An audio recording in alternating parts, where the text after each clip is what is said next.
Welcome to the Dance Entrepreneurship Podcast, the podcast for studio owners, independent teachers, and all those bringing dance to their community. Each week, we talk money, mindset, and self-care. Let's get started.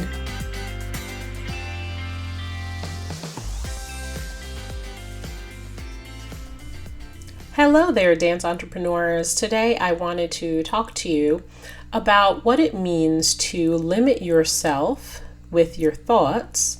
And in particular, I wanted to talk about how oftentimes we will find people are limiting themselves in terms of what they can make in terms of revenue for their business based on how they see their own work.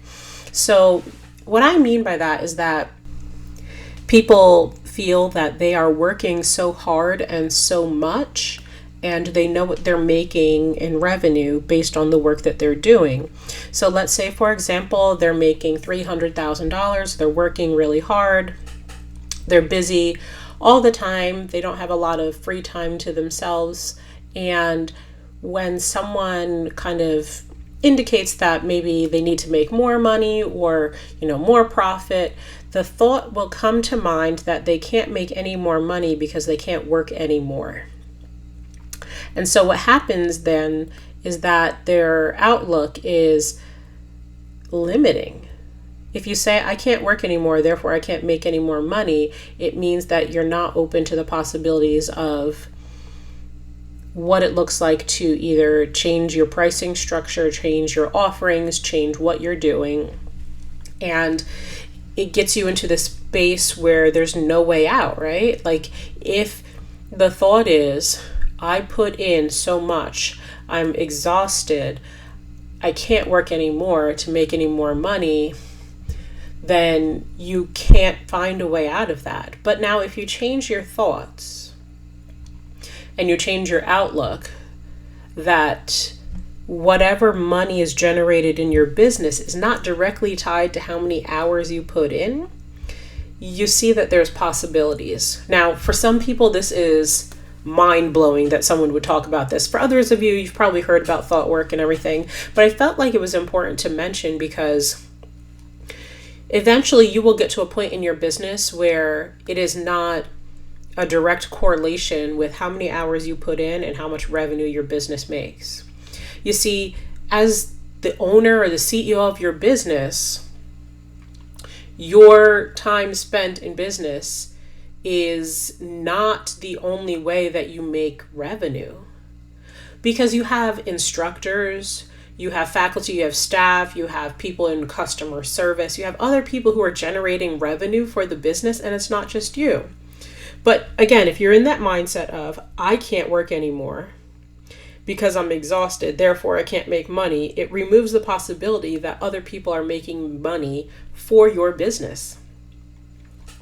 It also gets you into that thought of, as they say, trading time for money, where all the money and value that you bring is based on your hourly rate. And I know many people, they pay themselves an hourly rate and they don't have a set salary for the year or whatever it is. But I want you to think about how the effort and the value that you provide to your company is not something that's easily quantifiable by the hours, right? Like a dance teacher working hourly makes sense. They deliver an hour-long class, they bring this value, they teach, they provide this service. But what does that mean for someone who is the owner, who can spend their time doing any number of things that will grow the business, sustain the business, drive retention, all of those things? So when you look at it from that perspective, you see, okay, I'm adding value to the company when I spend time improving processes, when I spend time working on myself, improving myself as a professional, getting out there and learning the things that I don't know well, and then bringing that back, because you might actually find that if you improve efficiencies or you improve processes and your staffing and whatever it is, it's actually could take you less time to do the same exact thing. Therefore, you're working less and making the same or more money. And this is where I want you to think about things as a CEO, as this owner of this business. What you're doing is not directly tied to an hourly rate in most cases. What you're doing is truly directing, envisioning for your business, truly driving it forward. One of the things I used to always say to my staff is that I need you to work in the present. I need you to handle things now. Take care of the classes, take care of the students, take care of the parents, take care of billing, take care of the things now. I'm operating 12 months out. I'm projecting finances. I'm projecting enrollment. I'm projecting and looking at these things, planning these things, strategic plans for what's coming in the next 12 to 36 months. And when you do that, how do you quantify that, right? Like, how do you put a quantity of hours to how long it takes you to develop a new marketing plan, to do a new fundraising campaign, to overhaul your website, which will then make it easier for people to enroll?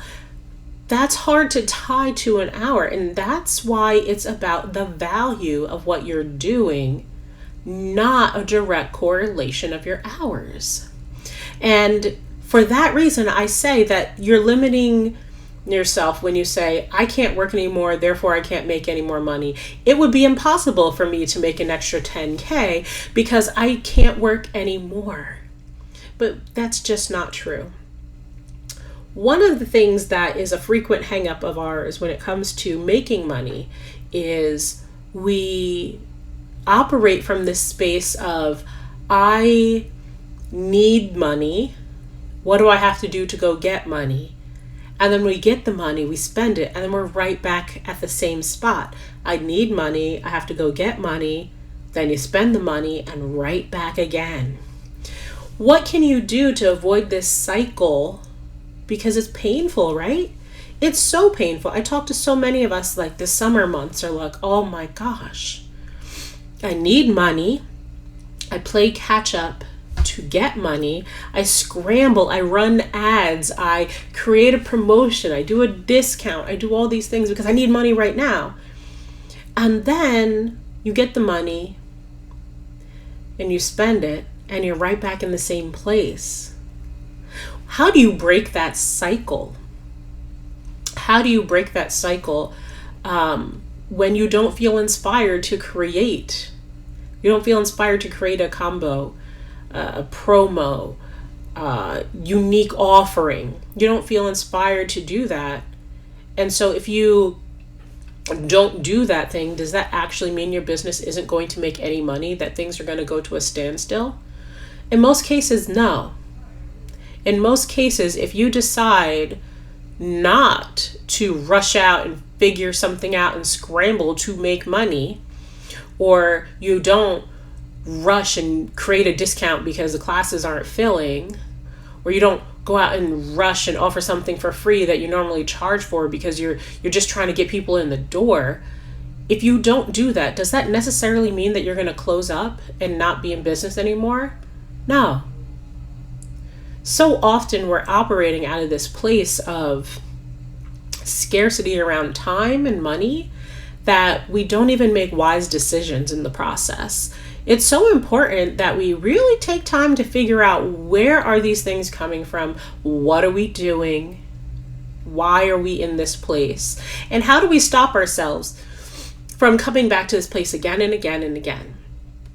So I want to offer to you today that the next time you have this thought of, I'm exhausted, I can't do any more, we're never going to make any more money because I can't do one more dang thing. Next time that thought comes into your mind, I challenge you to unpack it and figure out why you feel that way. Why are you on this endless rat race? What can you do different? What can you do to improve the outcome? What can you do to realize your value and your worth over your hourly rate?